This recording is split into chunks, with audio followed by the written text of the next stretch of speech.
altar. Make poles of acacia wood for the altar and overlay them with bronze. The poles are to be inserted into the rings, so they will be on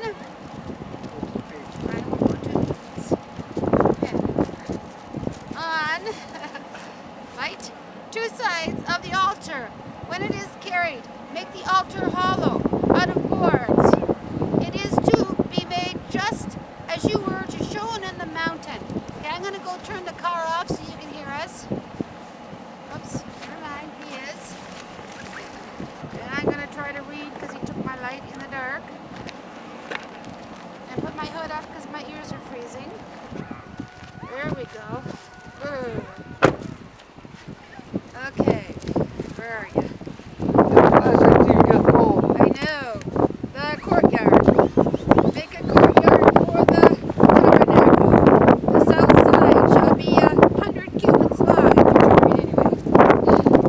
It is to have curtains of finely twisted linen. You turn the light on here.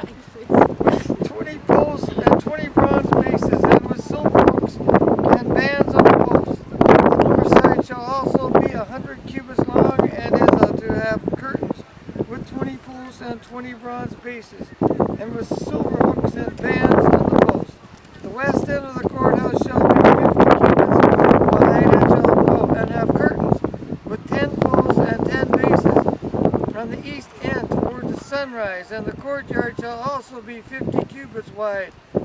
Curtains 15 cubits long are to be on one side of the entrance, with 3 posts and 3 bases, and curtains 15 cubits long are to be on the other side, with 3 posts and 3 bases. Well, it's a hard time to be deciding to design something on a cold day like this. Okay, are we at the top yet? No. For the entrance to the courtyard provides a curtain 20 cubits long of blue, purple, and scarlet yarn and finely twisted linen, the work of an embroiderer, with 4 posts and 4 bases. Maybe I should wind this light. Where does the light up that? Or flashlight. Okay, go. There we go, we got more light now. All the posts, don't shine it that way too much so that all the posts around the courtyard are to have silver bands and hooks and bronze bases. The courtyard shall be 100 cubits long and 50 cubits wide, with curtains of finely twisted linen, 5 cubits high, and with bronze bases. All the other articles used in the service of the tabernacle, whatever their function, including all the tent pegs for it, and those for the courtyard, are to be of bronze. Oil for the lampstand. Command the Israelites to bring you clear oil of processed olives for the light, so that the lamps may be kept burning in the tent of meeting, outside the curtain that is in front of the testimony. Aaron and his sons are to keep the lamps burning before the Lord from evening till morning. This is to be a lasting ordinance among the Israelites for the generations to come. I think we'll go find a coffee shop and finish it. Or at least sit in the car. We're freezing.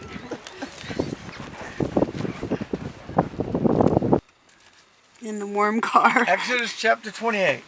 We were reading chapter 27, but it's so cold out there tonight that even the skiers that are up on the hill are quitting early tonight. So I'm quitting early too. I'm moving inside to read. Have Aaron your brother brought to you from among the Israelites, along with his son Nadab and Abihu, Eleazar and Ithamar, so they may serve me as priests. Make scarlet garments for your brother Aaron to give him dignity and honor. Tell all the skilled men to whom I have given wisdom in such matters that they are to make garments for Aaron, for his consecration, so he may serve me as priest. These are the garments they are to make: a breastpiece, an ephod, a robe, a woven tunic, a turban, and a sash. They are to make these sacred garments for your brother Aaron and his sons, so they may serve me as priests. Have them use gold and blue, purple and scarlet, yarn and fine linen. And Sassy wants to read now. Sassy, is it your turn? You're going to read, Sassy girl. The ephod. Are you going to read, Sassy? Make the ephod of gold and of blue, purple and scarlet yarn. and of finely twisted linen, the work of a skilled craftsman. I notice quite a few times he says the work of a skilled craftsman. It is to have 2 shoulder pieces attached to 2 of its corners, so it can be fastened. Its skillful woven waistband is to be like it, of 1 piece, with ephod, and made with gold, and with blue, purple, and scarlet yarn, and with finely twisted linens. Take 2 onyx stones, and engrave in them the names of the sons of Israel, in the order of their birth, 6 names on 1 stone, and the remaining 6 on the other. Engrave the names of the sons of Israel on the 2 stones, the way a gem cutter engraves a seal. Then mount the stones in gold filigree settings, and fasten them on the shoulder pieces of the ephod as memorial stones for the sons of Israel. Aaron is to bear the names on his shoulders as a memorial before the Lord. Make gold filigree settings and 2 braided chains of pure gold like a rope, and attach the chains to the settings. The breastpiece. Fashion a breastpiece for making decisions, the work of a skillful craftsman.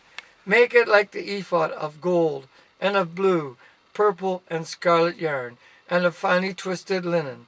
It is to be square, a span long and a span wide, and folding double. Then mount 4 rows of precious stones on it. In the first row there shall be a ruby, a topaz, and a beryl. In the second row, a turquoise, a sapphire, and an emerald.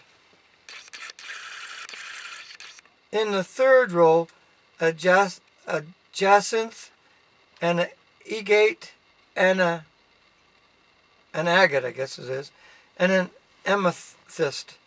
In the fourth row, a chrysolite, an onyx, and a jasper. Mount them in gold filigree settings. There are to be 12 stones, 1 for each of the names of the sons of Israel, each engraved like a seal with the name of 1 of the 12 tribes. For the breastpiece, make braided chains of pure gold like a rope.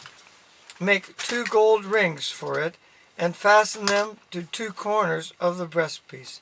Fasten the 2 gold chains to the rings at the corner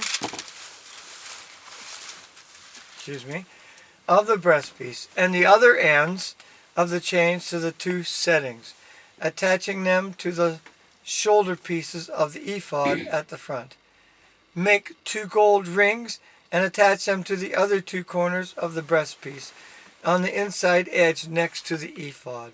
If you want, I can read the next paragraph. Make 2 more gold rings and attach them to the bottom of the shoulder piece on the front of the ephod, close to the seam just above the waistband of the ephod.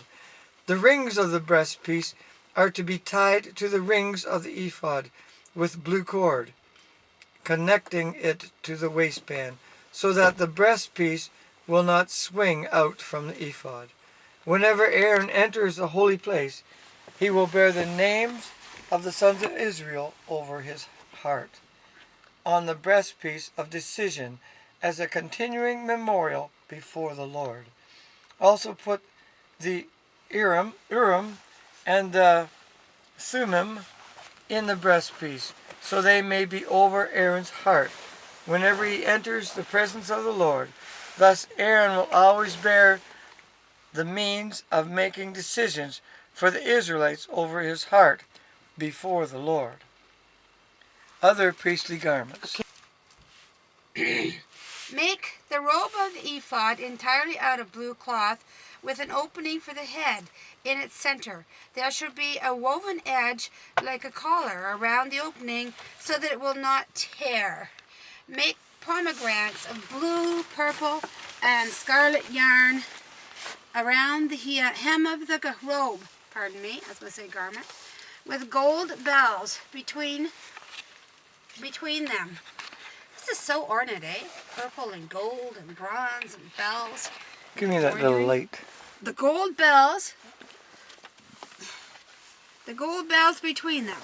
The gold bells and the pomegranates are to alternate around the hem of the robe. Aaron must wear it when he ministers. The sound of the bells will be heard when he enters the holy place before the Lord and when he comes out, so that he will not die. Pretty scary, eh? Make a plate of pure gold and engrave it on. I don't need that anyway, I could see. Make a plate of pure gold and engrave it on as a seal, holy to the Lord.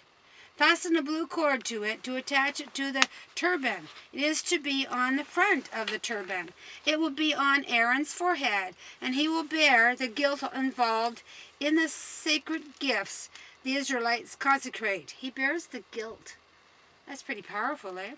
Whatever their gifts may be, it will be on Aaron's forehead continually, so that they will be acceptable to the Lord. Like literally the gifts on his forehead. I guess it's the thought of it. And the car light went out. We certainly are having technical problems here tonight there. Now we got bells ringing. Aaron's forehead continually. Okay. Weave the tunic of the linen and make the turban of fine linen. Pull that thing out.